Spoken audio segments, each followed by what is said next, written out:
ஆண்டவராகிய இயேசு நாமத்தில் உங்களை வாழ்த்துறேன். மறுபடியும் நம்ம இந்த சீகன் பார்க் பைபிள் இன்ஸ்டியூட்ல ஒருவர் சந்திப்பது தேவனுடைய சுத்த கிருபை இறக்கம்.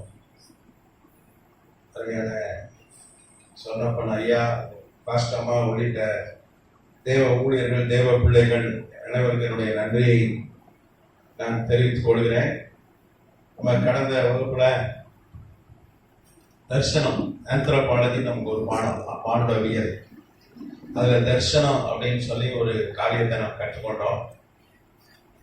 ஒரு புதிய ஒரு வெளிப்பாடு அது தேராக குறித்து நம்ம பார்த்தோம்.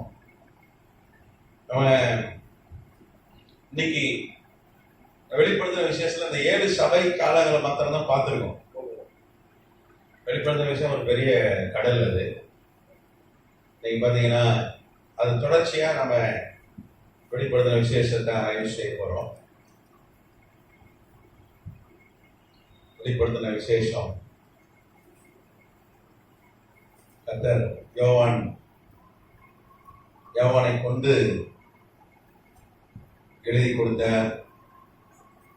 ஒரு தீர்க்க தரிசன புஸ்தகம். பைபிளே புதிய ஏற்பாடுல பார்த்தீங்கன்னா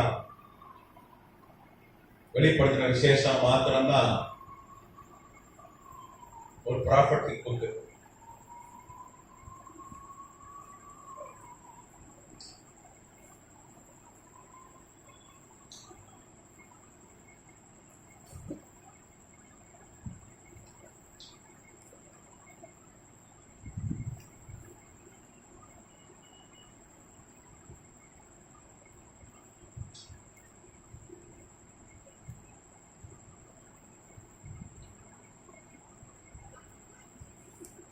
கர்த்தர் யோவானை கொண்டு நமக்கு எழுதி கொடுக்கிறது. நீங்க பாத்தீங்கன்னா முதல் வசனமே வெளிப்படுத்தின விசேஷம் 1:1 வாசிங்க.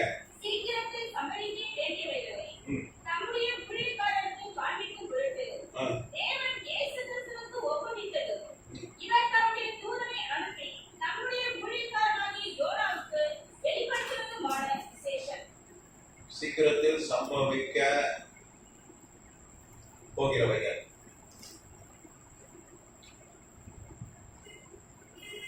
எதிர்காலத்துல நடக்க போற காரியங்கள், இனி நடக்க போற காரியங்களை ஆண்டவர் தம்முடைய ஊழியக்காரனுக்கு காண்பித்து கொடுத்தார். அதுவும் தம்முடைய ஊழியக்காரனாகிய யோவானுக்கு வெளிப்படுத்துவதுமான விசேஷம். அப்ப இந்த புஸ்தகத்துடைய ஆத்தர் யாரு? இதனுடைய என்ன சொல்ல, ஆசிரியர்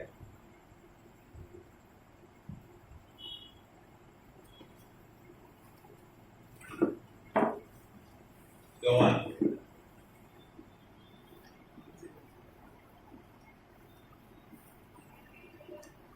நீங்க பாத்தீங்கன்னா பைபிள் கடைசி புஸ்தகம் இதுதான்.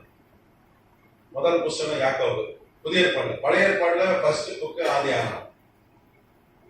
ஆனா புதிய ஏற்பாடுல முதல் புஸ்தகம் வந்து யாக்கோபு எழுதின நிருபம். யாக்கோபு பாத்தீங்கன்னா கிபி 45 AD எழுதுனான். 45 AD. இந்த யாக்கோபு யாருன்னா ஆண்டவராகிய இயேசு கிறிஸ்துவுடைய சகோதரர். அப்ப ஏறக்குறைய அவனுக்கு 45 வயசு, 44, 45 வயது அவனுக்கு.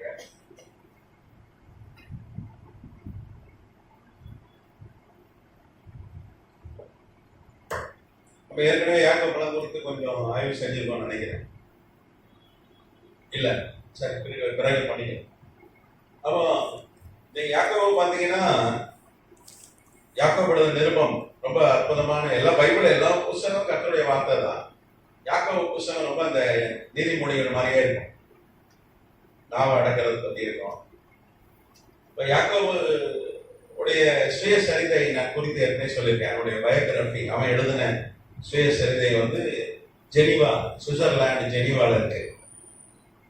போர்ட்மர் லைப்ரரி மியூசியத்தில் வச்சிருக்காங்க. அவன் ஃபர்ஸ்ட் செஞ்சுரியில அப்போ அவனுடைய கடைசி காலத்துல எழுதின சுய வாழ்க்கை வரலாறு சுயசரிதை அவனை எழுதியிருக்கான். கிரீக்ல, கோயில் கிரீக்ல எழுதியிருக்கான்.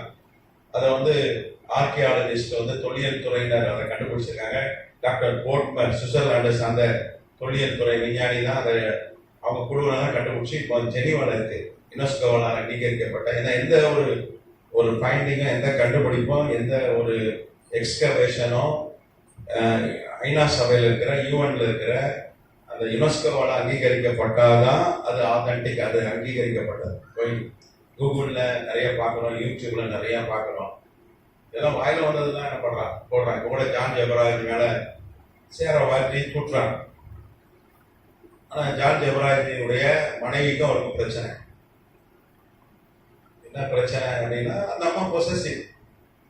ஜான் ஜெபராஜ் ஒரு சாதாரண ரொம்ப ஒரு ஏழை வீட்டுல இருந்து வந்தவர்.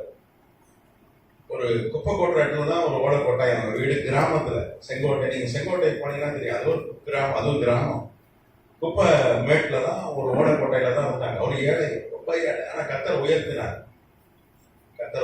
அந்த பொண்ணு வந்து பெரிய வசதியான பொண்ணு கிடையாது. அந்த பொண்ணை திருமணம் செய்தார். இவரு தயவுல தான் அந்த பொண்ணுடைய வீட்டார் வாழ்ந்தாங்க. மாமனார் இவரு தயவுல. இவர் பெரிய சாதனை இல்லை, இந்தியாவிலே ரொம்ப பெரிய செலிபிரிட்டி. 6 கோடி பேர் அவருடைய வீடியோவை பார்க்குறாங்க. அப்படி எந்த யாரும் டிஜே சேனகரனுக்கும் கிடையாது, மோகன் சிங் அண்ணனுக்கும் கிடையாது.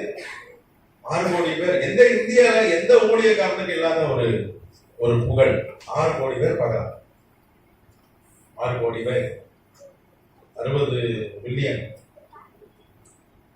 6 கோடிங்கிறது 60 பில்லியன். பெரிய ஒரு செலிபிரிட்டி. கர்த்தர் தான் அவருக்கு வார்த்தையெல்லாம் கொடுத்து பெரிய காலேஜெல்லாம் போய் படிக்கிறார். அந்த அம்மா பொதுவாக மனைவிமார்கள் கணவன் மீது பொசசிவா தான் இருப்பாங்க, இருக்கணும், அதான் உண்மை. இந்த அம்மா கொஞ்சம் ஓவர் பொசசிவ், ரொம்ப சந்தேகம். நீங்க பாத்தீங்கன்னா அவர் நல்ல வயசு 37 வயசு 36 வயசு ஆகுது. அவர் எப்படி இருப்பாரு? சின்ன பையமா நல்ல ட்ரிம்மா இருப்பாரு. கரெக்டா? ரெண்டாவது அவருக்கு ஒரு இன்ஸ்டாகிராம்ல ஒரு போட்டோ போட்டா கூட 1 லட்சம் லைக் வரும். கடுப்பா தான் இருக்கும் பொண்டாட்டி. அதுவே கொஞ்சம் பிரச்சனை ஓடிக்கிட்டே தான் இருந்தது. ஏன்னா இவரு நம்ம எதிர்பார்க்கல இவ்வளவு பெரிய புகழுக்கு போவாரு. ஆமா, ரொம்ப புகழின் உச்சத்துல இருக்கிறாரு. இந்த அம்மா என்ன பண்ணோம், எதுனாலும் எல்லாருக்கிட்டையும் சொல்லலாம். சந்தைக்கு போனோம், சுத்தியில இருக்க ஆட்கள்லாம் சொல்லலாம். கணவன் மனைவி 4 செவத்துக்குள்ள பிரச்சனை தீர்த்துக்கணும். அடிக்கிறதுனால 4 அடி அடிச்சுக்கமா, ஆனா செவத்துக்குள்ள 4 செவத்துக்குள்ள அடிச்சுக்க. ஆனா இந்த அம்மா பிரச்சனைகளை கொஞ்சம் வெளியே கொண்டு வரும். அது கூட ஒருத்தர் தான், அவர் கூட ஒருத்தர் எப்படா அண்ணன் மண்டையை போடுவான் தின்ன காலி ஆகும்னு ஒரு பழமொழி சொல்லுவாங்க. அந்த மாதிரி ஒருத்தர் இருந்திருக்கிறான், கூட இருப்பான். நாட்டு அண்ணன் நம்மகிட்ட சொல்லி அமைச்சார், உங்களை என்ன ஓனாய கூட்டத்தில் தான் அனுப்புறேன், ஆட்டு தோல் போத்திய ஓனாய். அவருக்கு கோயம்புத்தூர்ல ஒரு 2300 பேர் வரக்கூடிய ஒரு பெரிய சர்ச் இருக்கு. 2300 அட்டண்டன்ஸ் வரக்கூடிய சர்ச் இருக்கு. அதுக்குள்ள ஒருத்தன் தான் உடன் ஊழியர். அவன் ஏதாவது சொல்லிக் கொடுப்பான். இந்த அம்மா வேற கொஞ்சம் பாத்துக்கப்பா. நீங்க சந்தேகப்படுற மனைவி என்ன பண்ணுவா, கணவன் கூட இருக்கிற ஆட்கள் எல்லாம் வந்து வேறு பார்க்க சொல்லுவா. அது ஒரு சைக்காலஜி. அதனால இவன்ட்டு அப்படியே சொல்லிட்டு இவன் என்ன பண்றான், ஒரு பர்த்டே ஃபங்க்ஷனு, ஒரு ஆவிக்குரிய மகள், அவர் வந்து தலையில முத்தம் கொடுக்குறார். உச்சி முகர்றதுன்னு அவர் செஞ்சிடக்கூடாது. ஆவிக்குரிய மகன்னா நீ வயசான தாத்தா வாயினா நீங்க பண்ணலாம், வெள்ள முடி தாத்தானா ஏத்துப்பான். அதை இவன் பாருங்க, கூடவே ஒரு வில்லனை வச்சிருக்காரு, ஒரு சகுனி வச்சிருக்காரு. அவன் வீடியோ எடுத்து கொண்டாடி காமிச்சிட்டான். அக்கா பாருங்க, அக்கா அண்ணன் முத்தம் போடுகிறாரு, அதுதான் பெரிய பிரச்சனையா இருந்துச்சு. அந்த அம்மா 4 செவத்துக்குள்ள போட்டு கும்புறு குமிந்த விட காஞ்சவரை அடியே வாங்கிட்டு அப்புறம் வந்து வெளியே சிரிச்சுட்டு வந்திருப்பார். ஆனா அந்த அம்மா சர்ச்சில் அந்த பஞ்சாயத்து வச்சிருச்சு. அது அவருக்கு அசிங்கமாயிட்டு கோச்சுக்கு போயிட்டாரு. சின்ன வயசுல புகழ் வந்துட்டுல, ஒரு 30 வயசுக்குள்ள புகழ் வந்துட்டு அதை ஹேண்டில் பண்ண தெரியல, அவருக்கு போயிட்டாரு. கோபம் வரதானே செய்யும். ஒரு மனுஷனுக்கு மனைவிதான் அவனுக்கு எல்லாமே. சரீரத்தின் பாதி அவளே எப்படி பட்டானோன்னு ஒரு விரக்திக்கு போயிடுவான். இந்த மனுஷன் அப்படிதான், அது இயற்கை. கோச்சுக்கு போயிட்டாரு. அது கொஞ்சம் பிரச்சனை ஆச்சு. அதை வச்சு இவன் சபையை அபகரிச்சிட்டான் ஆளு. இதோட விட்டுறக்கூடாது ஜாம விவரம்னு சொல்லிட்டு போலீஸ்லாம் கம்ப்ளைண்ட் கொடுத்தாங்க. அதுல மாமனார் இருக்கான் பாருங்க, இந்த கோச்சுக்கு போயிட்டாரு அவரு மனைவிட்ட. மாமனார் என்ன பண்ணாரு, 5000 எவ்வளவு தான் வாழ்றாரு. போன வருஷம் ஒரு வீடியோ, அதுவும் யாருன்னா இவங்க வளர்க்குறாங்க ஒரு பிள்ளைய. ஜான் ஜவஹருடைய மாமனார் வீட்டுல ஒரு பிள்ளைய வச்சிருக்காங்க. வீட்டுல ஒரு 17 வயசு பிள்ளைய தத்து எடுத்து வச்சிருக்கேன்றாங்க. அதை இவரு தான் செலவு பண்றாரு. அதுக்கு பர்த்டே கொண்டாடி இருப்பாங்க பொழுது. அதுக்கும் அந்த உச்சி முகாந்திருக்காரு. அது போன வருஷம் அந்த வீடியோ எடுத்து வச்சு அந்த வீடியோ வச்சு மாமனார் என்ன பண்ணாரு, ஒரு பொய் கம்ப்ளைண்ட் போக்சோ. நம்ம உடனே என்ன பண்ணி அதுக்கு ஒரு பிஜேபி தலைவர் ஒருத்தர் கிட்ட போயிருக்காங்க. ஒரு பிஜேபி அரசியல்வாதி, பெரிய அரசியல்வாதி தமிழ்நாட்டு, அவரை போய் பார்த்து அவரை தான் பார்த்தாரு. ஃபேமஸா கிறிஸ்டியானிட்டியில. சரி, இதை அந்த பயன்படுத்திட்டான். அவன் தான் என்ன பண்றான், போலீஸை ப்ரெஷரைஸ் பண்ணி போக்சோ போட்டுருக்காங்க. ஆனா என்ன, இவர் தலைமறைவா இருக்கக்கூடாது, தலைமறைவா இருக்காரு, அதனால போடுறான், நிறைய போடுறாங்க. செலிபிரிட்டி இல்ல, இவரை திட்டியே அவன் பங்களாவும் கார் வாங்கிட்டான். இவரை திட்டி வீடியோ போடுறான் பாருங்க. சில ஆள் இருக்கான் கிறிஸ்டியன் போதகர்கள்ன்ற பேர்ல நிறைய யூடியூப்ல வீடியோ போடுறான். அவங்களே பங்களா கார் வாங்கிட்டான், இவர் திட்டி அதுல காசு வருது. யூடியூப்ல உங்களுக்கு இத்தனை பேர் பார்த்தா பணம் வரும், அப்படி சம்பாதிச்சு கார் வீடு வாங்கினவங்களாம் இருக்கான். ஜான் ஜவஹரை திட்டி இப்ப இவனெல்லாம் போட்டு அவன் ஆளாளுக்கு என்ன பண்றான், சுற்றான். எனக்கு அவருடைய நெருங்கிய நண்பர், அவருடைய கிளாஸ்மேட் வந்து என் கூட தான் சேர்ந்து ஊழியம் செய்யறார். திருச்சி சேலத்துல இருக்க. அவர் பேர் சாமுவேல், அவர் பேர் தம்பி. அவருடைய அவன் ரொம்ப க்ளோஸ் அவருக்கு. ஜான் ஜவஹரை தப்பா தான் சொல்றாங்க, அது உண்மை அது இல்லை. நம்ம ஜாப் பண்ணணும். எதை சொல்றது, நீதிமான் 7 தடவை விழுந்தாலும் ஒரு பொய்யான குற்றச்சாட்டா இது. போக்சோன்றது உண்மை குற்றச்சாட்டு அல்ல. நான் அதை உங்களுக்கு சொல்றேன், நீங்க யாருக்கு மற்றவங்க சொல்லுங்க. நம்ம உடனே ஜான் ஜவஹர் அயோக்கிய பையன் போடுறான், ரொம்ப தப்பு. இது பொய்யான குற்றச்சாட்டா அவரு. அப்படின்னா நம்ம தலையில கை வச்சோம் பண்றோம். ஒரு பாஸ்டர் சின்ன பிள்ளைய பிரஸ் பண்ணி ஜோம் பண்ணோம், தலையில கை வச்சு அது போக்சோல தான் போக்க. எப்போ இந்தியாவே போக்சோல தான் உள்ள இருக்கணும், இந்தியா முழுக்க அப்படிதானே. தலையில கை வச்சு அது குழந்தைக்கு ஜோம் பண்ண, அந்த மாதிரி தான். ஒரு குச்சி ஒரு முதல்தார் அவர் அதை செஞ்சிடக்கூடாது. நம்ம சின்ன இதை கொஞ்சம் இதில் பட்டார், மற்றபடி நிற்காது. கோர்ட்ல நிற்காத டேமேஜ் பண்ணிட்டாங்க, டேமேஜ் பண்ணிட்டாங்க. கத்தார் ரொம்ப கஷ்டம் தான். ஈஸியா நம்ம சொல்லிட்டோம். யோசிச்சு பாருங்க, ஒரு 6 கோடி பேர் போய் அவ்வளவு புகழ் பெற்ற ஒரு ஊழியக்காரன் ஒரு சேர வாரி தூட்டுறாங்க பாருங்க, எப்படி இருக்க முடியும்? தாங்க முடியாது. ஈஸி கிடையாது. நம்ம அவருக்காக ஜெபம் பண்ணணும். ரொம்ப அவருக்காக நான் ஜெபம் பண்ணேன், நீங்களும் ஜெபம் பண்ணுங்க. ஏன்னா கொஞ்சம் டான்ஸ் ஆடுறாரு, அதை நான் ஏத்துக்கிறேன். முடிக்கு கொஞ்சம் கலர் பூசுறாரு, அதை ஏத்துக்கிறேன். சரி, ரைட். ஆனா இதை ஏற்றுக்கொள்ள முடியாது. ஆனா இப்போ இந்த நிறைய கள்ளப்பயல்கள் இருக்காங்க, இதை போட்டு நம்ம கிறிஸ்தவ ஊழியர்களே சிலர் போடுறாங்க. ரொம்ப வருத்தமா இருக்கு. அவளெல்லாம் கர்த்தர் சந்திக்கிறார், அடிப்பார், ஆனா கொண்டுருவார். அவளெல்லாம் ஆண்டவர். நீங்க பாருங்களேன், ஆண்டவர் பார்த்துட்டார். அவரு ஊழியக்காரன் பார்த்துறாரு. சொந்த அக்கா மிரியாம் மோசையை பார்த்து என்ன சொன்னா, உன் அக்கா எனக்கு தெரியாதா, நீ ஏற்கனவே எத்தியோப்பிய பெண்ணை கல்யாணம் பண்ணி கைவிட்டு வந்தவன் தானே, இப்ப 2வது கட்டிருக்கிறது மீதியான் அரேபிய பொண்ணு தானே. உண்மைதான்.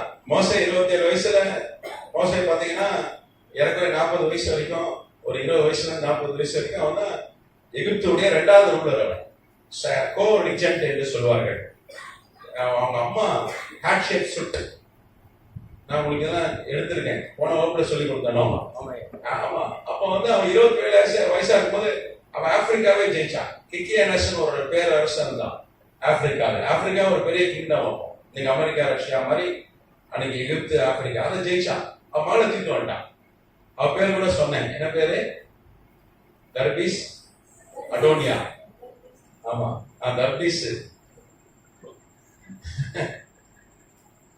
தர்பீஸ் அடோனியா அவன் பேர். அவ கூட ஒரு 13 வருஷம் வாழ்ந்தான். அவ போயிட்டான், குழந்தை இல்லை, அவ போயிட்டா. இவனுக்கு பிரச்சனை வந்தவன அவ போயிட்டா. அப்பதான் மீதியான் தேசம் இவனுக்கு உயிருக்கு த்ரெட் வந்துட்டு. சொந்த தம்பி தான் அவன் எகிப்திய பேரரசன் தட்மோசே, மூன்றாம் தட்மோசே, தேர்டு தட்மோசே, அவன் தான் அண்ணனை தான் கொள்ள வரான். இவன் அங்க அரேபியன் போயிட்டான், மீடியான் போயிட்டான். அங்க அதை சொன்னது உண்மைதான். அது அக்கா எல்லா தம்பி அக்கா அக்கா அக்கா தம்பிக்குள்ள இருக்கிற பிரச்சனை தான். உங்ககிட்ட தான் பேசுவார் ஆண்டவர், எங்ககிட்ட பேச மாட்டாரா? அவ கேட்டானா ஆண்டவர் ஒத்துக்கல. நம்ம இவன் வேணா பொறுத்துக்கலாம், அக்கா நம்ம அக்கா மெய்யாம் தானே, அடிக்கடி சொல்லுவா, நான் மாத்திரம் உன்னை அந்த இளவரசி குடிக்கிற இடத்துல கொண்டு உடலன்னா உன்னைய முதல்ல தின்றுக்கொண்டா. அக்கா மாதிரிலாம் தம்பியை பார்த்து சொல்ற கூட்டுதான், நான் தானே உன்னை அப்படி பண்ணேன். அது வீட்டுக்கு வீடு வாசப்படிதான். ஆனா இவன் இந்த விஷயத்த சொன்ன உடனே ஆண்டவர் ஒத்துக்கல. அவளுக்கு குஷ்டரோகம் வந்துச்சு, சொந்த அக்காவே விடல. அப்புறம் மோசை அழுதான், ஜான் சோகமாயிட்டார் ஆண்டவர். ஆனா ஒரு பக்கம்ல உருவார பின்னிடுவார், ஒண்ணுவார் ஆண்டவர். ஆண்டவர் அட்டிலாம் பயங்கரமா இருக்கும், தாங்கவே முடியாது. மனுஷன் அடிக்கிறது தாங்க முடியல, ஆண்டவர் அடிச்சா தாங்க முடியுமா? இந்த மாதிரி ஊழியர்களுக்காக நம்ம ஜெபம் பண்ணோம்.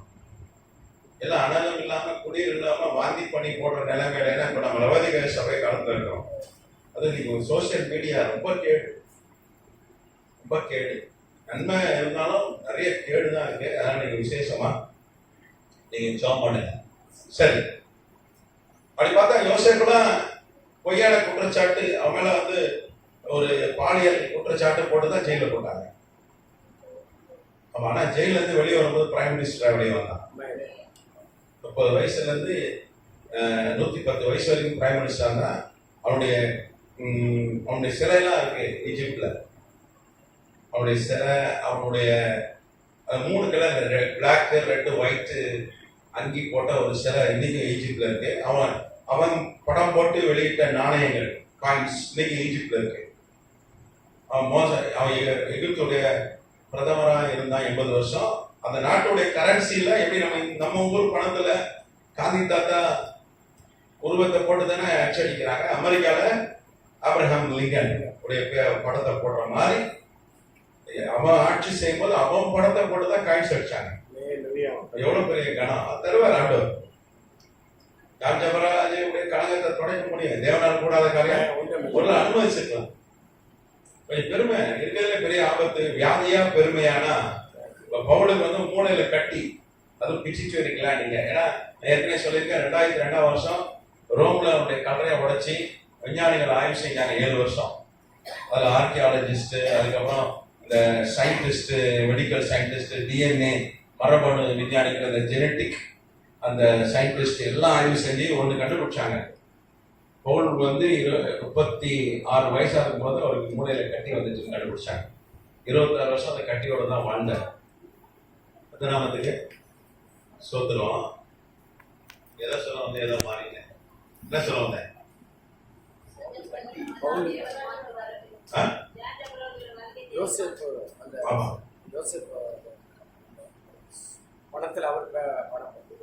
சரி, ரைட்டு. அப்ப கர்த்தர் அவரால் மாற்ற முடியும்.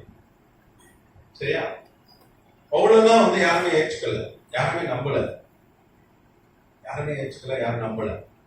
தாவீது தான் பாவம் செஞ்சான். வேதம் சொல்றதான் நீதிமான் 7 தரம் விழுந்தாலும் எந்திரிப்பான். பவுல் சொன்னா பாவிலும் பிரதான பாவினாதான். நிறைய ஊழியர்கள், சேவனை மாத்திரம் இல்ல, அநேக ஊழியர்களை கொண்டதவன் தான். பவுல் மாதிரி கொள்ளாதவன் கிடையாது, சபையை துன்புறுத்துறவன்.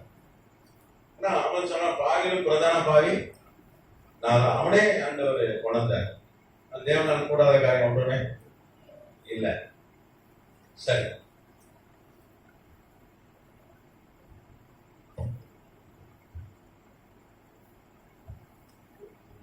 அப்போ அந்த புரோட்டோ எவாஞ்சலியம் அந்த நூல் பேர் இப்போ யாக்கோபு உடைய சுயசரிதை இருக்குல்ல, அது ஒரு மேனுஸ்கிரிப்ட்.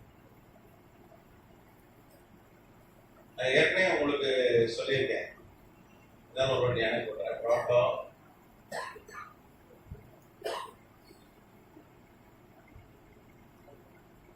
எங்க இருக்குன்னா ஜெனீவா சுவிட்சர்லாந்துல இருக்கு. சுவிட்சர்லாந்துல இருக்கு.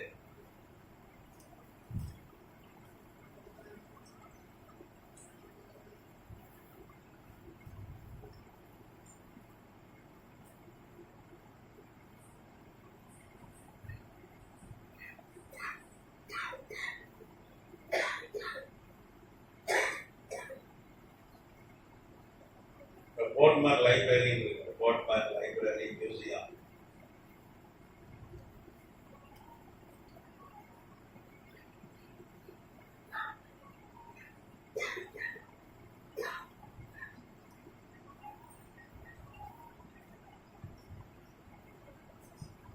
இது பாத்தீங்கன்னா டாக்டர் போட்மேன் தான் கண்டுபிடிச்சார்.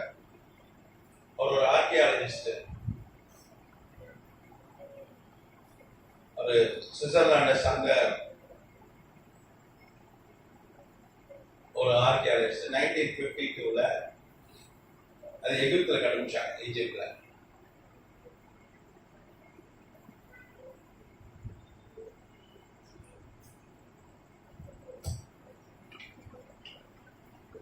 இதுல வந்து யோவான் பாத்தீங்கன்னா மனிதன், யாக்கோபு பாத்தீங்கன்னா ஆண்டவராக இயேசு கிறிஸ்துவுடைய சகோதரன். மரியாதை கன்னியா இருக்கும் போது ஆண்டவராக இயேசு கிறிஸ்து இந்த பூமியிலே மனிதனாய் வந்து பிறந்தார். நாமத்துக்கு சொந்தம். ஆண்டவராக இயேசு கிறிஸ்துவோட டிஎன்ஏ எங்கெல்லாம் இருக்கு? டூரின் இட்டாலியில் ஒரு இடத்துல இருக்கு. அப்புறம் வந்து கெய்ரோல அல் அசாத் யூனிவர்சிட்டின்னு இருக்கு, அங்க வச்சிருக்காங்க அவருடைய டிஎன்ஏ. அதுக்கப்புறம் பாத்தீங்கன்னா ஜெல்லர் யூனிவர்சிட்டியில இருக்கு அவருடைய டிஎன்ஏ. அது டிஎன்ஏல பாத்தீங்கன்னா அவர் வந்து ஒரு கன்னியின் வயிற்றுல பிறந்ததுக்கான ஆதாரம் இருக்கு. அதாவது நம்ம எல்லாருக்குள்ளேயும் 46 வித்து இருக்கும். அம்மா கிட்ட இருந்து பாதி வரும், அப்பாட்ட இருந்து வரும். இங்கிலீஷ்ல குரோமோசோம் என்று சொல்லுவாங்க, சயின்ஸ்ல XY குரோமோசோம். நமக்குள்ள 46. அவருக்கு வெறும் 24 தான் இருந்தது. அப்பா அதே இல்லை, வெறும் அம்மா தான். 23X அம்மா அது. அதுக்கப்புறம் ஒரே ஒரு Y. அந்த Y கூட இந்த உலகத்தினுடைய அந்த குரோமோசோம் பிதாவுடைய Y தான். கத்தநாமத்துக்கு சொந்தம். உலகத்திலே வெறும் 24 குரோமோசோம் ஓடு பிறந்த 24 வித்துக்களோடு பிறந்தவர் ஆண்டவராக இயேசு கிறிஸ்து. ஏன்னா அவர் வேதம் சொல்லுது, ஆதியாகமம் 3:15ல ஸ்ரீயின் வித்து உன் தலைய நசுக்குவார். ஸ்ரீயின் வித்தா தான் வந்தார். அப்போ அந்த கன்னியா இருக்கும் போதுதான் ஆண்டவராக இயேசு கிறிஸ்து இந்த பூமியில வந்து பிறந்தார். இந்த புரோட்டோ எவாஞ்சலியம் இந்த நூல்லையும் தெளிவா யாக்கோபு எழுதியிருக்கான். அவங்க அம்மா சின்ன பிள்ளையா இருந்தது கூட எழுதியிருக்கான். பொதுவா சொல்லுவாங்க, இப்ப எங்க அம்மா எல்லாம் வந்து அவங்க சின்ன வயசுல என்ன நடந்தது எனக்கு தெரியும் சொல்லுவாங்க. இப்ப இருக்கிற பசங்கிட்ட நம்ம என்ன பண்ண முடியாது, சொல்ல முடியாது. ஏன்னா சொன்னா ஏத்துக்காது. இப்ப இருக்கிற பசங்களை எப்படி நம்ம கடந்த காலத்தெல்லாம் எப்படி நம்ம சொல்லணும்னா, நம்ம ஒரு என்ன பண்ணணும், ஒரு ஒரு வீடியோவா போட்டா அதை பார்ப்பாங்க. ஒரு டாக்குமெண்ட்ரியா போட்டு ஒரு யூடியூப் மாதிரி ஒரு வீடியோ போட்டீங்கன்னா நம்ம இந்த காலத்து பசங்க பார்ப்பாங்க. எனக்கு தெரிஞ்ச அபூர்வமா இருக்கிற பசங்க இந்த 3 பேர் தான், இந்த 3 குட்டீஸ் தான். ஆமா, மற்ற எல்லாம் உட்கார்ந்து என்ன பண்ணுது, சர்ச்சைக்கு வந்தா செல்போனெல்லாம் வருது, செல்போனை தான் பார்க்குது. ஆனா நான் மண்டே ஒரு செமினாருக்கு போயிருந்தேன், வடபழனியில். Full day seminar, full day. காலையில் எல்லாம் பாஸ்டர்ஸ் தான் படிக்கிறாங்க. அப்போ ஒரு பாஸ்டருடைய பேரை நீங்க லீவ் விட்டோம்னா அவன் அழுது அடம் பிடிச்சிட்டு வந்துட்டான். அவன் ஃபுல்லா செல்போன் தான் வச்சிருந்தான் கையில. அப்போ தமிழரசு ஐயா வந்திருந்தார், இங்க ஒருவர் விஷயம் தமிழரசு ஐயா. அவசரம் சொன்னப்போ ஐயா சபையில ஒரு 3 பையங்க இருக்காங்க, அவன் நோட்டை வச்சு எழுதி அவங்க ரைட் குட்டி வாங்கிட்டு தான் போறாங்கன்னு சொன்னாங்க. அப்போ ஸ்பெஷல் இந்த 3 பிள்ளைங்க தான். கத்தநாமத்துக்கு சோத்திரம். ஜீசஸ் அந்த இது எழுதி போடுங்க. ஏன் அந்த இதை எழுதி போடுங்க. ஜீசஸ் அந்த டிஎன்ஏ ஊர்ல பரவாயில்ல.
கெய்ரோ தான் தலைநகரம், எகிப்துடைய தலைநகரம் கெய்ரோ.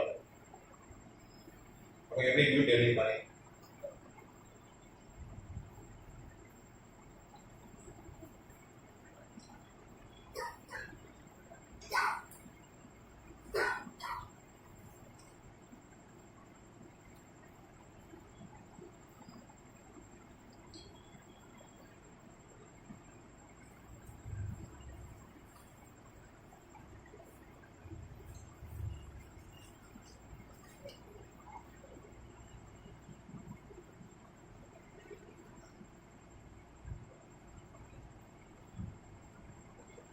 எல்லாமே வந்து இஸ்ரேல்.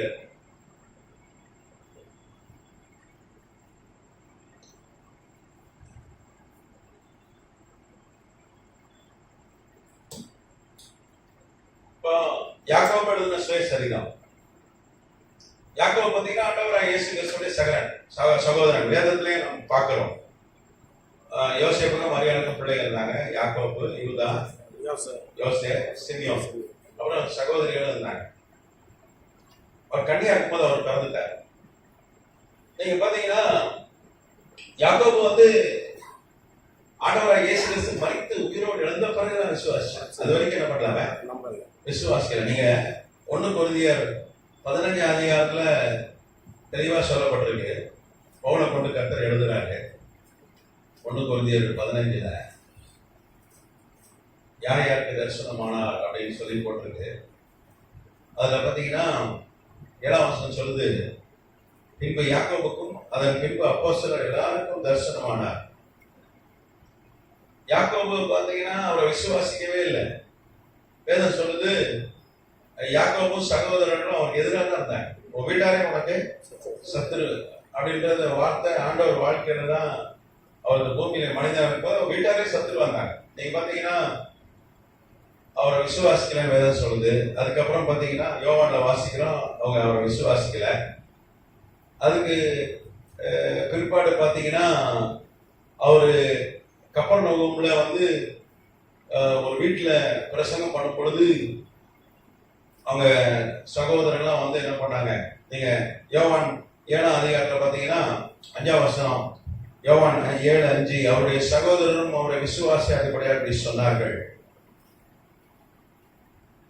இயேசு அவரை நோக்கி என் வேலை இன்னும் வரவில்லை, உங்கள் வேலையை எப்பொழுதும் ஆயத்தமா இருக்கு. இப்போ வேதம் சொல்ல அவருடைய பிரதர்ஸ் யாரும் அவரை நம்பல, விசுவாசிக்கல. என்னன்னு விசுவாசிக்கல? அவர் தான் மேசியா, ஆண்டவர் இந்த பூமியில மனிதனாய் வந்து பிறந்திருக்கிறான்றதை அவங்க கூட பிறந்த சகோதரர் விசுவாசிக்கல, நம்பல.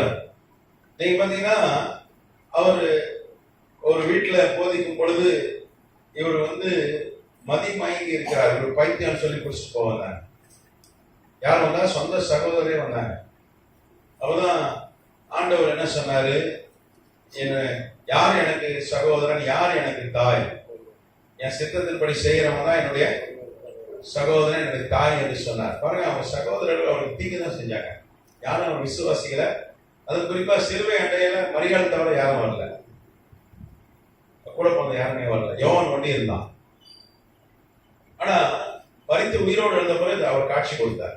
விட்டுல அவர் விசுவாசிக்கலன்றதுனால விட்டுல, அவர் அவரை தேடி போய் என்ன பண்ணார், உயிர் தெழுந்த சரீரத்தோடு போய் நின்னார் அவன் பாடி.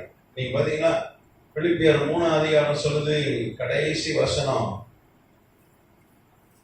ஆண்டவராக இயேசு கிறிஸ்து உயிர் தெழுந்த போது பிலிப்பியர் 3:21, பிலிப்பியர் 3:21, அவர் எல்லாவற்றையும் தமக்கு கீழ்ப்படுத்தி கொள்ளத்தக்க நம்முடைய வல்லமையான செயலின்படியே நம்முடைய அற்பமான சரீரத்தை தம்முடைய மகிமையான சரீரத்துக்கு ஒப்பாக மறுரூபப்படுத்துவார். ஒரு மகிமையான சரீரத்தை அவர் அடைந்தார். அவர் உயிர் தெழுந்த போது ஒரு மகிமையான சரீரத்தை அடைந்தார்.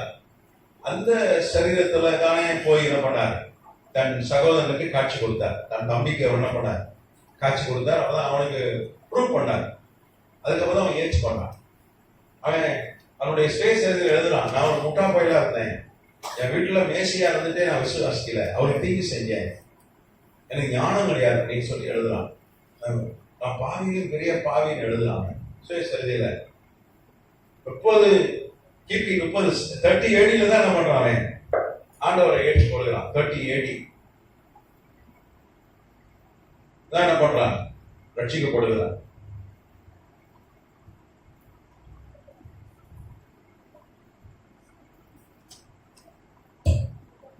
ஆனா பிற்பாடு என்ன பண்ணிட்டான், பெரிய ஊழியக்காரன் ஆயிட்டான். நீங்க கலாத்தியர்ல வாசிக்கும் போது கலாத்தியர்ல சொல்லப்பட்டிருக்கு, அவன் ஆதி திருச்சபை எருசலேம்ல இருந்த ஆதி திருச்சபைக்கு அவன் தூணா இருந்தான். 3 தூண்ல அவனும் ஒருத்தன். பேதுரு, யோவான், அப்புறம் யாரு, யாக்கோபு. யாக்கோபு 3 பேரும் பெரிய தூணா இருந்தான். அதுக்கப்புறம் இவன் தான் எருசலேம் சபைக்கே தலைவனா இருந்தான், யாக்கோபு. இந்த சுவிசேஷத்தை என்ன சொல்லுதுன்னா, யோவான் ஆண்டவராய் இயேசு கிறிஸ்துவுடைய சித்தி மகன். யோவான் யாரு?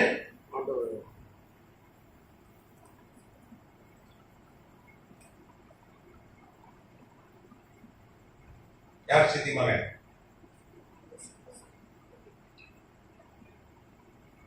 யாருக்கு? யார் சித்தி பையன்? ஆண்டவராய் இயேசு கிறிஸ்து. மரியாதையோட சொந்த தங்கச்சி மகன்.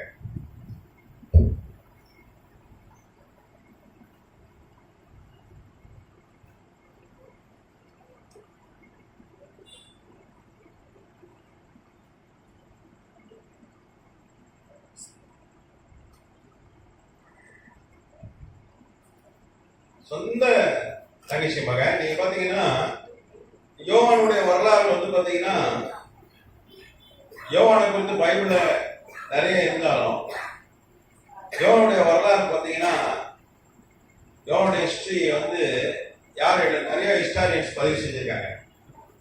டெர்டூலியன், அப்புறம் இசுபியஸ்,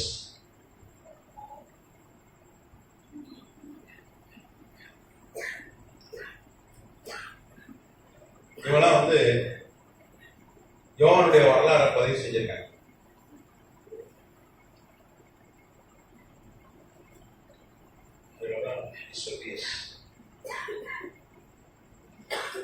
இதெல்லாம் ஃபேமஸ் ஹிஸ்டாரியன்ஸ். இவங்கெல்லாம் இவங்களுடைய பதிவுகள், யோவானை குறித்து பதிவுகள், இதெல்லாம் என்ன சொல்லுதுன்னா, அந்த யாக்கோபுடைய சுயசரிதை மாத்திரம் இல்ல, யோவான் குறித்து நிறைய வரலாற்று ஆசிரியர், அப்புறம் ஹிப்போலிட்டஸ் ஒருத்தர், அவரும் அந்த காலத்து ஹிப்போலிட்டஸ், இதெல்லாம் ஃபேமஸ் ஹிஸ்டாரியன்ஸ். அதுவும் யுனெஸ்கோவால் அங்கீகரிக்கப்பட்டவர்கள். இவங்களுடைய பதிவுகள் என்ன சொல்றதுன்னா, யோவான் ஆண்டவராக இயேசு கிறிஸ்துக்கு சித்தி மகன், சித்தி பையன். நீங்க பாத்தீங்கன்னா யோவான் ஒரு 20 வயசா இருக்கும் போதே அவர் சீசன் ஆயிட்டான். 20 வயசு. வேதம் சொல்லுது, ஆண்டவருக்கு மிகவும் அன்பான ஒரு சீசன். அவருடைய மார்புலே அருகிலே இருந்தவர். நீங்க பாத்தீங்கன்னா பொதுவாகவே ஒரு டீம்ல சின்ன பிள்ளை இருந்தா அது கூட கொஞ்சம் நம்ம என்ன பண்ணுவோம், வயசுல சின்ன பிள்ளை இருந்தா நம்ம பெட் பண்ணுவோம். அது இயற்கை. கரெக்டா? அது இயற்கை. ஒரு வயசுல சின்ன ஆள் மேல ஒரு பெரியவங்களுக்கு ஒரு பாசம் வரும். ஆண்டவராக இயேசு இவன் பிறந்தது 6 AD பிறந்தான் யோவான். 6 AD கிபி. ஆண்டவராக இயேசு கிறிஸ்து பிறந்தது பாத்தீங்கன்னா 4 BC, 4 BC, கிமு மார்ச் 15.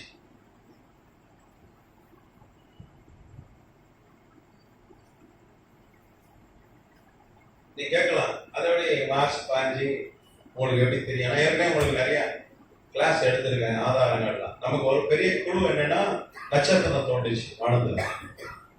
நீங்க பாத்தீங்கன்னா இந்தியாவில கூட 70 நாள் தெரிஞ்சது நட்சத்திரம். 70 days இந்தியாவில தெரிஞ்சது அந்த நட்சத்திரம். உலகம் ஃபுல்லா தெரிஞ்சது. அந்த நட்சத்திரத்தை பார்த்து தான் ராஜாக்கள் என்ன பண்ணாங்க, அவரை போய் தரிசிச்சாங்க. அது இந்தியா கோத்தபெரஸ் ஒரு ராஜா போனான். கோத்தபெரஸ் பேரு.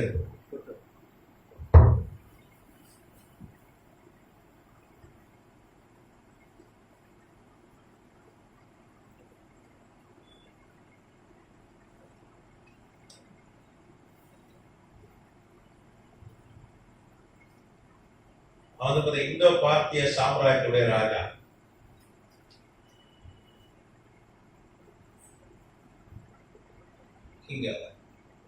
இந்தோ Parthian king.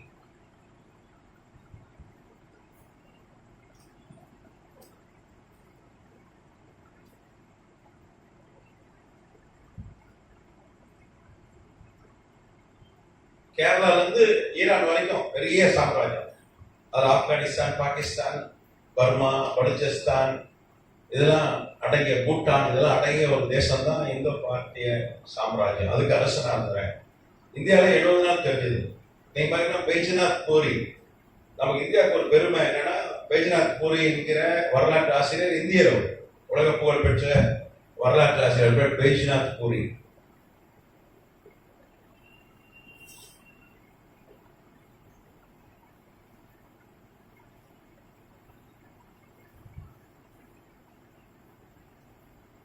அவர் அலகாபாத்தை சார்ந்தவர். அவர் யுனெஸ்கோவுடைய துணைத் தலைவராக இருந்தார். யுனெஸ்கோவுடைய வைஸ் பிரசிடென்டா இருந்தது. பெரிய நமக்கு பெருமை, இவரால் நமக்கு பெருமை. இவர் ஒரு வரலாற்று ஆசிரியர், ஹிஸ்டாரியன்.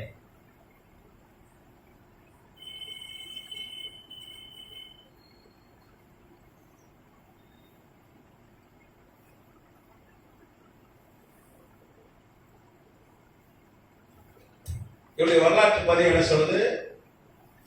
கிமு 4 மார்ச் 15 ஒரு நட்சத்திரம் தோன்றுச்சு. அது எத்தனை நாள் இருந்தது? 70 நாள் இருந்தது. இங்க மாத்திரம் நிறைய ஹிஸ்டாரியன்ஸ் அதை பதிஞ்சிருக்காங்க. நம்ம இந்திய வரலாற்று ஆசிரியர் மாத்திரம் உலகத்துல நிறைய வரலாற்று ஆசிரியர்கள். மார்ச் 15 கிமு 4 அது தெரிஞ்சது. அந்த நட்சத்திரம் என்னைக்கு அது தோணுச்சு? ஆண்டவர் இயேசு கிறிஸ்து பிறந்தவன தோணுச்சு. இப்போ அதுதான் நம்ம க்ளூ.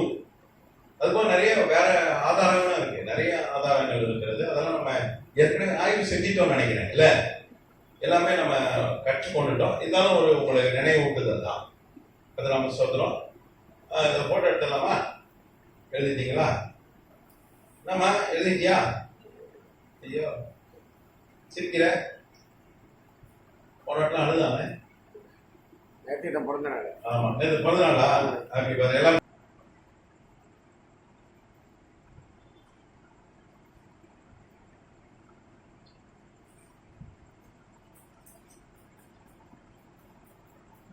இருபது வயசுல ஆண்டவர் என்ன பண்ணான்? தொடர ஆரம்பிச்சான்.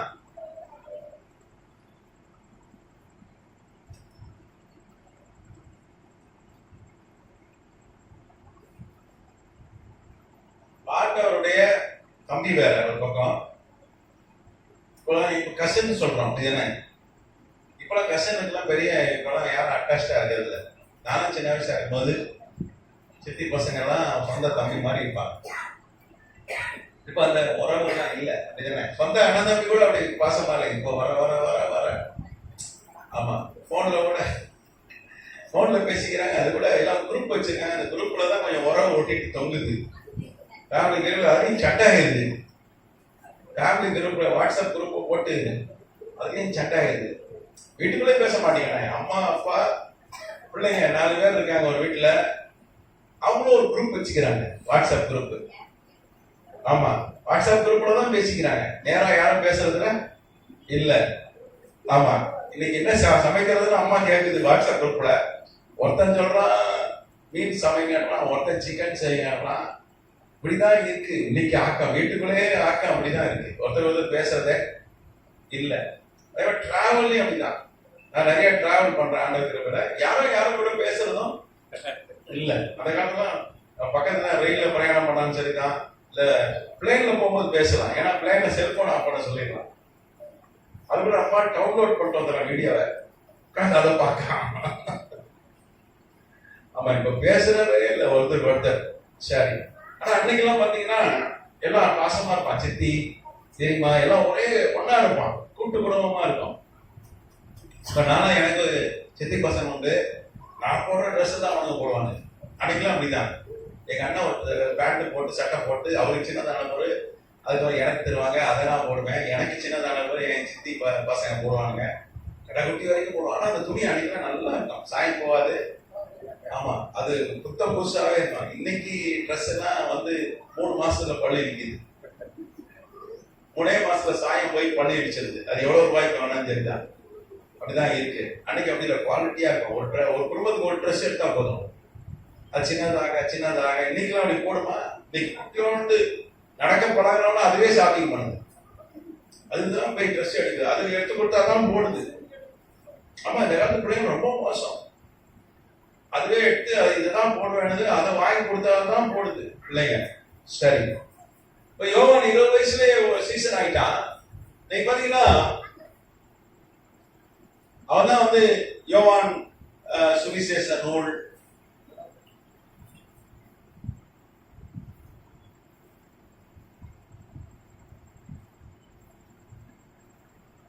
Gospel of John. அதுக்கப்புறம் பாத்தீங்கன்னா 1 யோவான்,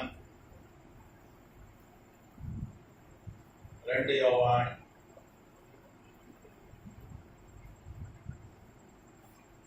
அப்புறம் 3 யோவான், 4 யோவான் இருக்கா? பரவாயில்லையா?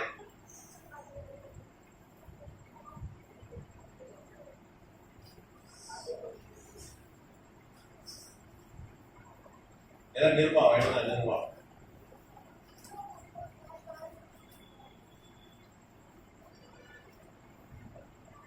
இதெல்லாம் பாத்தீங்கன்னா அவன் 84 வயசா இருக்கும்போது எழுதலாம். 84 வயது அப்போ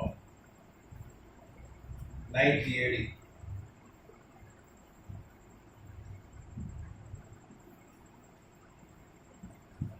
அவனுக்கு 84 வயசுல தான் இந்த சுவிசேஷ நூல் எழுதுற, நிருபம் எழுதுற ஒரு பாக்கியத்தை கர்த்தர் கொடுக்கிறார். ஏன்னா வேத வசனங்கள் யாருடைய வார்த்தைகள்? கர்த்தருடைய வார்த்தை. எந்த மனிதனுடைய வார்த்தை அல்ல. மனுஷனுடைய வார்த்தைன்னா நிறைய எழுதப்பட்டதெல்லாம் சேர்த்தெல்லாம் தள்ளிட்டாங்க. அதான் தள்ளப்பட்ட ஆகணும் அப்படின்னு சொல்றோம். அவனுக்கு 84 வயசுல இருக்கும்போது கர்த்தருடைய வார்த்தை எனக்கு வெளிப்படுது. 20 வயசுல ஊழியத்துக்கு வந்துட்டாலும் எத்தனை வருஷம் கழிச்சு அவனுக்கு நிருபம் எழுதுற கிருபை ஆண்டவர் கொடுக்குற, பைபிள் எழுதுற கிருபை 64 வருஷம் கழிச்சு. ஆனா 30 வயசுல அது வரைக்கும் ஆண்டவரை விசுவாச காத ஒரு யாக்கோபு 15 வருஷத்துல என்ன பண்ணான்? ஒரு நிருபத்தை எழுதுற ஆண்டவர் கிருபை கொடுத்தார். அப்ப என்ன ஆண்டவர் பார்சியலா? அவர் பட்சபாதம் உள்ளவர் இல்ல. வேதம் சொல்றது அவர் பட்சபாதம் உள்ளவர் அல்ல. எல்லாரும் ஈக்குவல் தான். ஆனா வேதம் சொல்றது முந்தினோர் பிந்தினோராயும் பிந்தினோர்.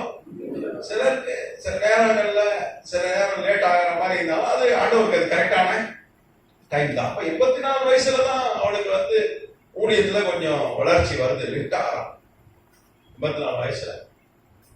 அதுக்கப்புறம் பாத்தீங்கன்னா இந்த வெளிப்படுத்துற விசேஷம் எழுதும் போது பாத்தீங்கன்னா அவனுக்கு 89 வயது.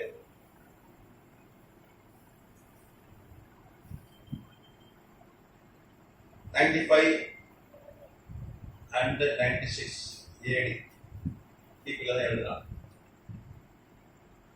89 வயசு. அது எழுதி முடிக்கும் போது 90 வயசு. யோவான் வந்து பத்ம தீவுல வைத்து கர்த்தர் அதை வெளிப்படுத்துகிறார். பட்மாஸ் ஐலாண்ட்.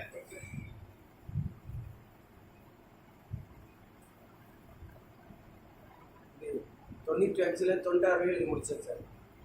எவ்வளவு எழுதி முடிச்சேன் ஐயா? அந்த இது வெளிப்படுத்தின எவ்வளவு எழுதி முடிச்சாரு? 96 எழுதி முடிச்சாரு. 90 வயசுல முடிச்சாரு.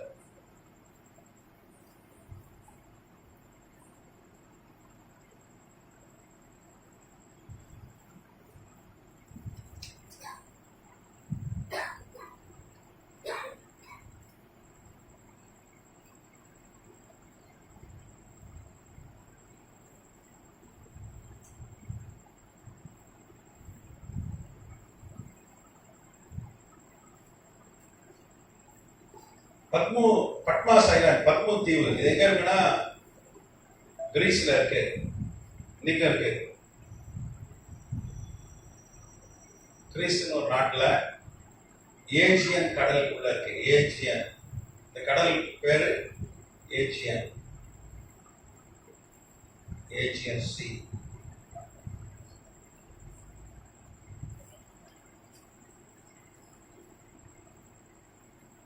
யோவான் வந்து 89ல இருந்து 96 வரைக்கும்.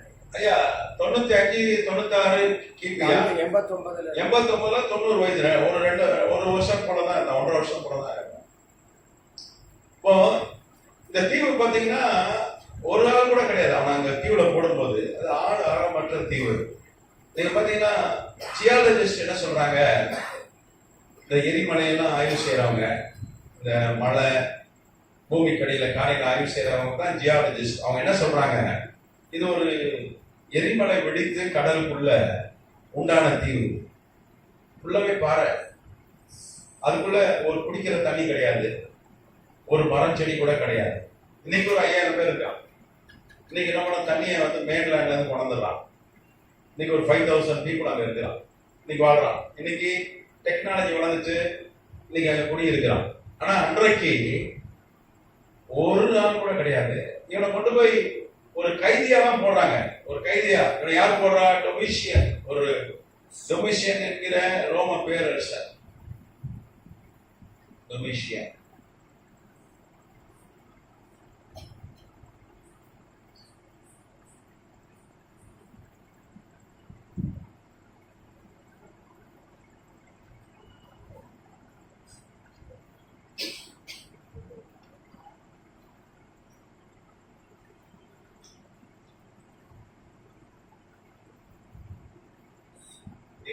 ரோம பேரரசு பாத்தீங்கன்னா உலகத்தையே ஆண்டாங்க. 3 கண்டம், ஆப்பிரிக்கா, ஆசியா, ஐரோப்பா, 3 கண்டங்களை ஆண்டவங்க தான் ரோம பேரரசு. அதுல டொமிஷியன் ரோம பேரரசா இருக்கான். இவன் யாருன்னா, தேவாலயத்தை ஒருத்தன் இடிச்சான். எருசலேம் தேவாலயத்தை 70 AD-ல 70 கிபில டைட்டஸ் ஒருத்தன், அவனுடைய சொந்த தம்பி தான். ஏன்னா அன்னைக்கு வெஸ்பேசியன் தான் ரோம பேரரசர். வெஸ்பேசியன் அவன் மகன் தலைமையில தான் போய் அவங்க என்ன பண்ணாங்க, தேவாலயத்தை இடிச்சாங்க. 2ஆம் தேவாலயம், தெருவாவை கொண்டு கட்டி கொடுத்த தேவாலயம். அதுக்கப்புறம் வெஸ்பேசியன் செத்து போனவன் டைட்டஸ் அவன் ராஜாவாயிட்டான். அவன் சீக்கிரம் செத்துட்டான். அவனுடைய தம்பி தான் டொமிஷியன். டொமிஷியன் 20 வயசுல ராஜா ஆயிட்டான். 20 வயசுல ராஜா. அவன் பேரரசன். சிலர் சொல்லுவாங்க தி கிரேட் கிங் அப்படின்னு. நம்ம இந்தியாவுக்கு வந்து அசோகரை சொல்லுவாங்க, சோழர்களை சொல்லுவாங்க, ராஜராஜ சோழன், விஜயேந்திர சோழன் சொல்லுவாங்க. அவனா வந்து உலகத்தை ஆண்டாங்க. அது மாதிரி இவன் வந்து ஒரு பேரரசன் டொமிஷியன், ஒரு பெரிய பவர்ஃபுல் கிங். அவன் தான் என்ன பண்றான், அவன் சபைக்கு அன்னைக்கு ரோமர்கள் வந்து சபைக்கு எதிரியா இருந்தார்கள். ரோம பேரரசு சபைக்கு விரோதமாய் செயல்பட்டது, ஊழியக்காரன் விரோதமாக செயல்பட்டு அநேகரை கொண்டு போட்டாங்க, பைபிளை இடிச்சாங்க, சபைகளை அழித்து போட்டார்கள். இப்ப டொமிஷியன் அதான் செஞ்சான். அப்போ அவன் வந்து என்ன பண்றான், யோவானை கைது பண்றான். யோவான் அப்ப வந்து 89 வயசு யோவானுக்கு. அவர் எபேசு பட்டணத்துல இருக்கிறார். எபேசுல இருக்கிற எபேசஸ், அது எங்கன்னா துருக்கியில இருக்கு. 89 வயசுல என்ன பண்றான், அவன் கைது பண்றான்.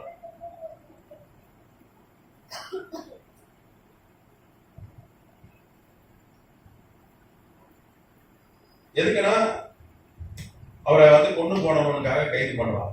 எல்லாம் சொல்றாங்க இயேசுடைய சீசர் ஒருத்தர் உயிரோடு இருக்கிறார். ஏன்னா இந்த காலகட்டத்துல ஒருத்தர் கூட உயிரோடு இல்லை, எல்லாம் வந்து ரத்த சாட்சியா மறைச்சிட்டாங்க, யாருமே இல்லை. இப்போ ஒருத்தர் தான் இருந்து பிரசங்கம் பண்றான், நான் இயேசு கூட இருந்தேன்னு சொல்றான். உடனே இவரை கைது பண்றாங்க. கைது பண்ணி என்ன பண்றாங்க, ஃபர்ஸ்ட் விஷம் கொடுக்குறாங்க, பாய்சன். ஏன்னா அன்னைக்கு அப்படிதான் தண்டனை. இப்போ டொமிஷியன் என்ன பண்றான், அவருக்கு வந்து விஷம் கொடுக்குறான்.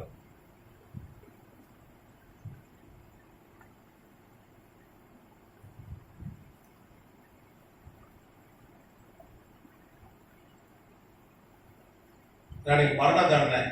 வயசானவங்களுக்கு என்ன பண்ணுவாங்க, விஷம் கொடுப்பாங்க. விஷம் கொடுத்தா விஷத்தை குடிச்சுக்கிட்டே இருக்கான், சாவே இல்லை. பாயசம் மாதிரி குடிக்கிறான், ஆனா சாவே வரமாட்டேங்குது. பாயசம் குடிச்சா கூட செத்துருவான், சுகர் பேஷண்ட். ஆனா இவன் பாயசம். ஒருத்தன் சென்னையில் இருக்கான், சுகர் பேஷண்ட். அன்னைக்கு பாயசம் போட்டாங்க வீட்டுல, பாதி பாயசத்தை அவனை குடிச்சிட்டான். நல்லா டேஸ்டா போட்டாங்க வீட்டுல. சுகர் அவனுக்கு ஏற்கனவே சுகர், அது 600 ஆயிடுச்சு சுகர். கோமாக்கு போயிட்டான், கோமாக்கு போய் செத்து போயிட்டான். சுகர் ஜாஸ்தி என்ன ஆகும், ஆமா கோமா போயிடுவான். பாயசம் குடிச்சாலே செத்துடுறான். இவன் பாயசம் குடிச்சே சாவல. ஏன்னா வேதம் சொல்லுது மார்க் 16ல, ஆமா சாவுக்கு ஏதுவான மார்க் 16ஆம் அதிகாரம் என்ன வசனம், 17 இருந்து விசுவாசிகளால் நடக்கும் அடையாளம் அடையாளங்களாவன. 18ஆம் வசனம், சர்ப்பங்கள் எடுப்பார்கள், சாவுக்கு ஏதுவான யாதொன்றை குடித்தாலும் அது அவர்களை சேதப்படுத்த மாட்டாங்க. நீங்க ஜெபம் பண்ணி எதை சாப்பிட்டாலும் அதுல விஷம் இருந்தா கூட ஒண்ணுமே ஆகாது. இப்ப நம்ம ஊர்ல சவர்மானத்துக்கு செத்து போயிடலாம். கரெக்டா? எங்க பரோட்டா சாப்பிட்டாலும் செத்து போயிட்டாங்க. அதுல என்ன கலந்துருக்குன்னு தெரியல. கரெக்டா? நம்ம ஜெபம் பண்ணி சாப்பிட்டோம்னா அதுல பாய்சன் இருந்தா கூட விஷம் இருந்தா கூட என்ன பண்ணிடும், புரிஞ்சிடும். அதுக்குதான் வேதம் சொல்றது, எது சாப்பிட்டாலும் என்ன பண்ணணும், ஜெபம் பண்ணி. கை கழுவிட்டு சாப்பிடுறியா? ஜெபம் பண்ணிட்டு சாப்பிடு. சிலர்லாம் கையே கழுவுறதில்லை. கேட்டா ஆடு மாடெல்லாம் கை கழுவுதா அப்படின்றாங்க. சரி, கை கூட கழுவாது. ஆனா ஒரு தோத்திரம் பண்ணி ஜெபம் பண்ணி சாப்பிட்டு உனக்கு ஒரு சேதமும் வராது. அது ஒரு சின்ன முட்டாய் சாப்பிட்டாலும் சரிதான், தண்ணி குடிச்சாலும் சரிதான், ஜெபம் பண்ணி சாப்பிடணும். அது ஒரு ஒரு பிசாசின் கிரியை கூட இருக்கலாம். இப்பெல்லாம் வந்து அது கலக்கிறான், மந்திரம் பண்ற சாப்பாடு தான் கலந்துறான். அது ஒன்றும் சேதப்படுத்தவே மாட்டாது. கர்த்தநாமத்துக்கு சோத்திரம். அவ பாய்சன் கொடுக்குறாங்க, சாவல. அதுக்கப்புறம் என்ன பண்றாங்க, அடுத்து ராஜா என்ன பண்றாங்க, என்னடா பாய்சன் கொடுத்தாலும் சாவ மாட்டேங்கிறான்னு சொல்லி சிங்க கவியில போடுறாங்க. அடுத்தது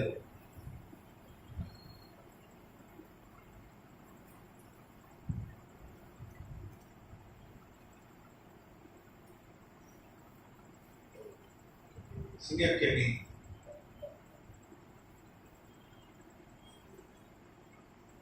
ஒரு வாரம் போடுறாங்க. அந்த பொண்ணு ஒரு வாரம். பொதுவாக அந்த சிங்கக்கேள்வியில் அன்னைக்கு அப்படிதான் தண்ணை கொடுப்பான் ரோமர்கள். சிங்கம் பசியோடு இருக்கும், போட்டா என்ன பண்ணிடும், காலி பண்ணிடும், ஆளை தின்றோம். ஆனா ஒரு வாரம் போட்டாலும் ஒரு வாரம் என்ன பண்ணல, சிங்கத்தை பட்டி போட்டாலும் சிங்கம் என்ன பண்ண மாட்டேங்குது, கடிக்க மாட்டேங்குது. அதனால பார்த்தா சாப்பிட மாட்டேங்கிறானே அப்படின்னு சொல்லிட்டு தான் என்ன பண்ணாங்க, அங்க ரோம்ல வந்து கொலோசியம் ஒரு ஸ்டேடியம் இருக்கு, இன்னைக்கும் பேர்ல கொலோசியம்.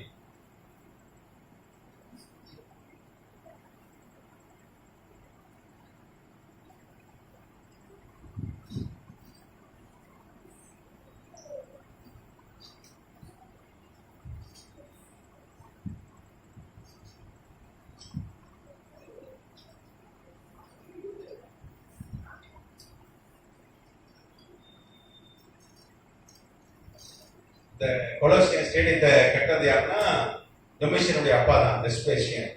72 AD கட்டினார். 80,000 பேர் உட்காரக்கூடிய ஸ்டேடியம். இன்னைக்கு சென்னையில் 80,000 பேர் உட்காரக்கூடிய ஸ்டேடியம் இல்லை. குஜராத்தில் ஒரு மோடி ஸ்டேடியம் ஒன்று இருக்கு, அதான் பெருசு இந்தியாவில்.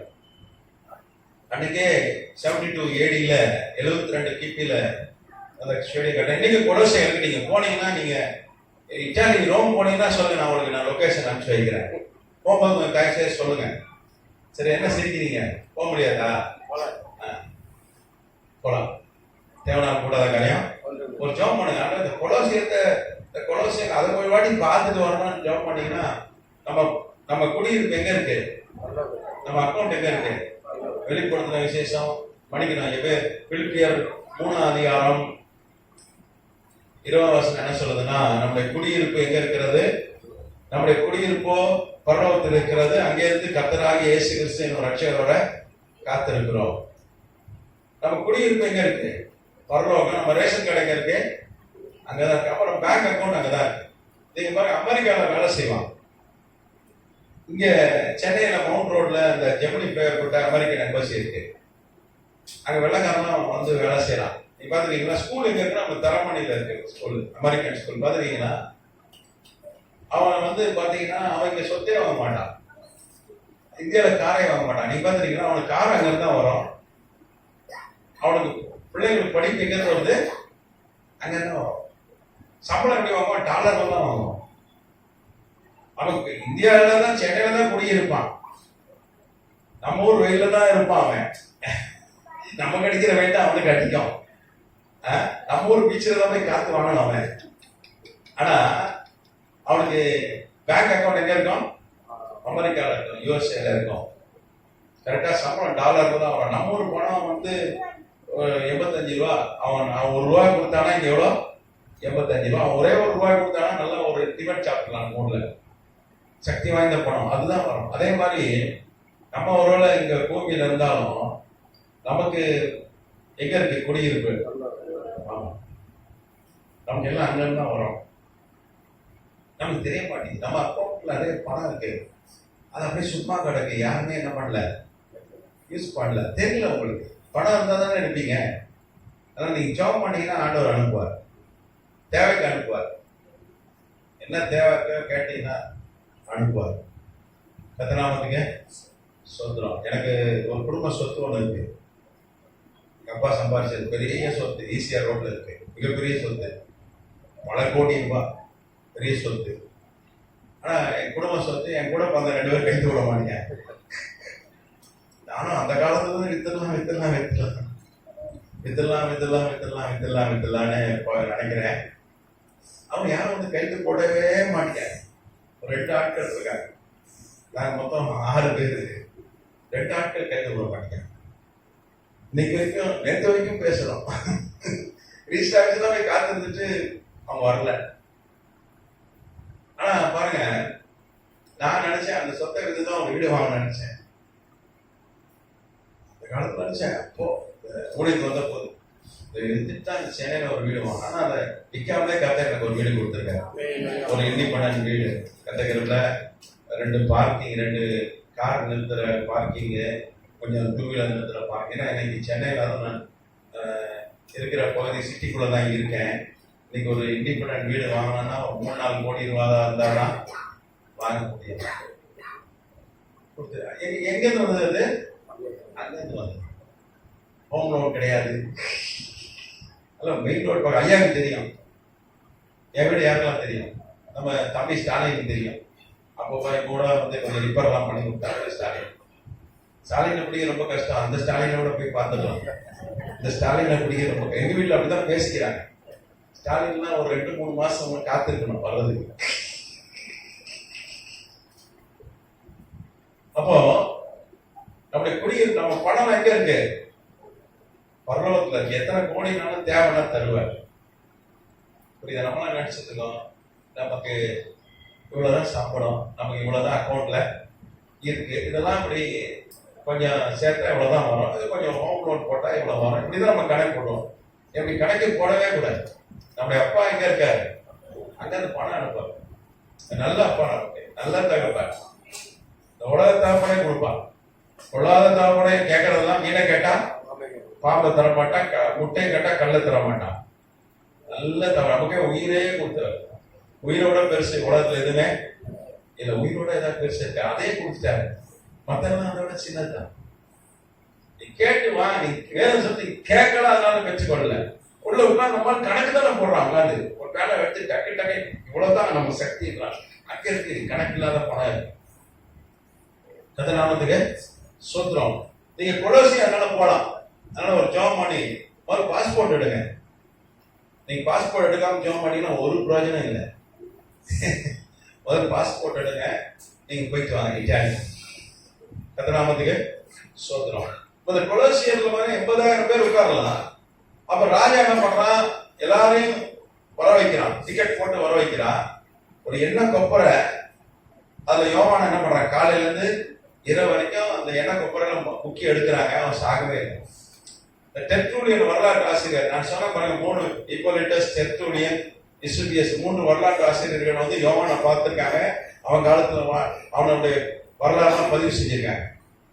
அவங்க அந்த குறிப்பா டெர்டூலியன் அந்த ஸ்டேடியத்துல இருந்தான். அவன் வந்து ரோமன் கவர்மெண்டோடைய அபிஷியல் ஹிஸ்டாரியன். அவன் ராஜா பக்கத்துல இருந்தான். அவன் எழுதுறான், அவன் கிட்ட எழுதுனான், காலையில இருந்து சாயங்காலம் வரைக்கும் அந்த எண்ணெயில கொதிக்கிற எண்ணெய்க்குள்ள யோனா என்ன பண்ணான்? யோவான் நீச்சல் அடிச்சு குடிச்சான்னு சொல்லி எழுதுறான். காலையில இருந்து சாயங்காலம் வரைக்கும் கொதிக்க வச்சானுங்க, எண்ணெய் போட்டு வடை சொல்ற மாதிரி சுட்டாங்க. ஆனா ஒரு சேதம் அவனுக்கு வரவே இல்லை. 80,000 பேர் ரட்சிச்சு போயிட்டான். 80,000 பேர் தரையில பொத்துன்னு விழுந்துட்டான். தரையில விழுந்து கிடக்கான். இயேசுவே ஆண்டவர். உடனே பார்த்தா ராஜா, இவனை சாவடிக்கவே முடியல. என்ன விஷம் தான் சாவ மாட்டேங்கிறான், சிங்க கையில போட்டாலும் சாவ மாட்டேங்கிறான். அதனால என்ன கொப்பையில போட்டாலும் சாவல. இவன் என்ன பண்ணலாம்னு சொல்லிட்டு அப்பதான் 10 தீவுல கொண்டு போய் போடுறான். ஆனா கர்த்தர் என்ன பண்றாரு? இந்த 89 வயசுலயும் யோவான் என்ன பண்றாரு? பாதுகாக்கிறார். கர்த்தர் நாமத்துக்கு சோத்திரம். நம்மளா தான் ஒரு 60 வயசுக்கு மேல ஏன்டா வாழலாம்னு நினைப்பான். ஒரு 2 பேர் கணவன் மனைவி வந்தாங்க. நல்ல வசதியானவங்க அவங்க.